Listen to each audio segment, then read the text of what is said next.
Nous avons vu jusque-là que les plantes produisent de la matière organique grâce à la photosynthèse. Grâce à la lumière, elles produisent dans les parties vertes des plantes, dans les feuilles, les tiges, les matières organiques dont elles ont besoin pour leur croissance.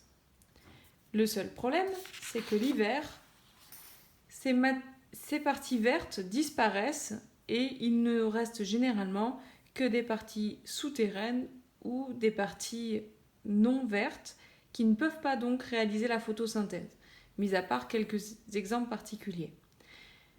Ça veut dire qu'au printemps, quand ces plantes doivent refabriquer à nouveau des feuilles pour se développer, elles ne peuvent pas compter sur la photosynthèse pour le faire, elles doivent puiser dans des organes de réserve que sont les rhizomes, les bulbes, les tubercules, les racines, le tronc, les fruits, les graines.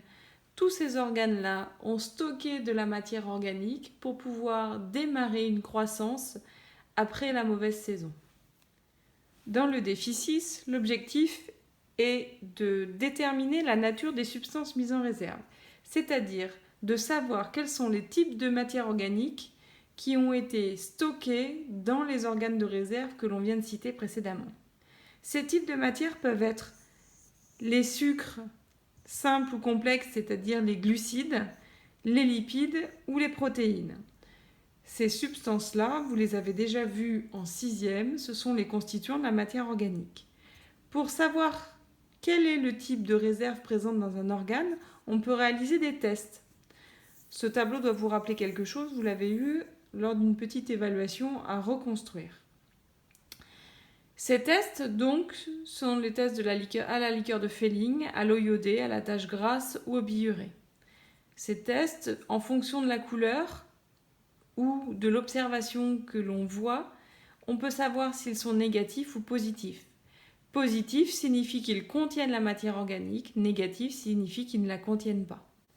Lors de la séance de travaux pratiques, nous avons obtenu les résultats suivants. C'est-à-dire qu'en fonction des observations, les tests ont été mis positifs ou négatifs, donc on a indiqué un plus ou un moins dans le tableau. Maintenant, l'objectif est de comprendre comment on interprète ces tests, de savoir donc quel est le type de matière organique que nous avons dans ces organes de réserve chez ces plantes. Tout d'abord, si nous regardons le premier que nous avons ici, l'oignon, on s'aperçoit qu'on a un test positif qui est le test à la liqueur de Fehling. Ce test à la liqueur de Fehling, quand je regarde dans le tableau au-dessus, je m'aperçois que quand il est positif, ça signifie qu'il y a des sucres simples. Donc ici, je vais venir écrire sucre simple dans mon tableau.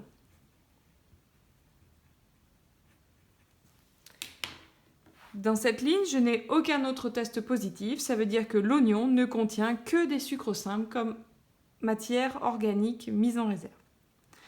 Pour le haricot, j'observe un test à l'eau iodée positif.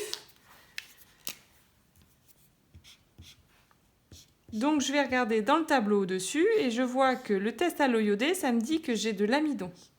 Donc ici, je vais venir écrire amidon ou sucre complexe au choix. Je m'aperçois aussi que ce n'est pas le seul test qui est positif, puisque ici, j'observe encore des plus qui correspondent au test du biurée. Ce test du biurée, quand je regarde dans mon tableau en haut, il me dit qu'il y a des protéines. Donc ici, je vais venir écrire protéines.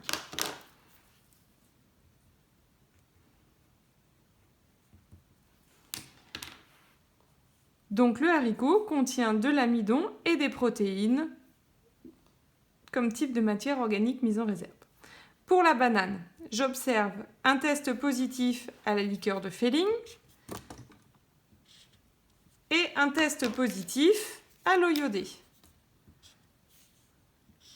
Ce qui signifie que pour la liqueur de Fehling, dans le tableau, on me dit que c'est des sucres simples.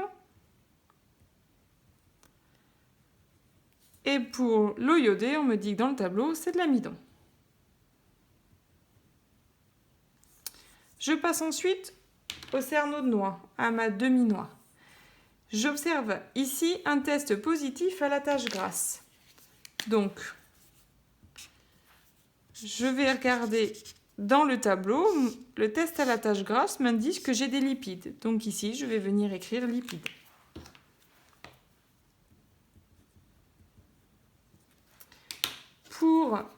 Je vois qu'il y a un autre test à côté, le test du biurée qui est positif. Et le test du biurée, on avait vu tout à l'heure que ça m'indiquait que j'avais des protéines.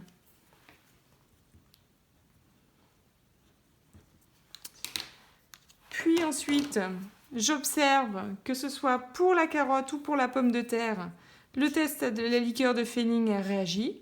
Ça veut dire que dans les deux cas, j'ai des sucres simples.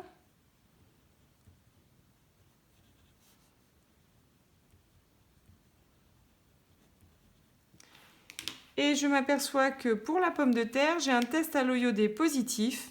Et l'eau iodée, ça m'indique dans le tableau que c'est de l'amidon.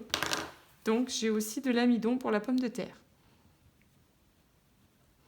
Voilà comment on interprète ce type de test. J'espère que vous avez tout compris. Si ce n'est pas le cas, n'hésitez pas à me poser des questions en classe. Révisez bien, ça vous servira pour l'évaluation.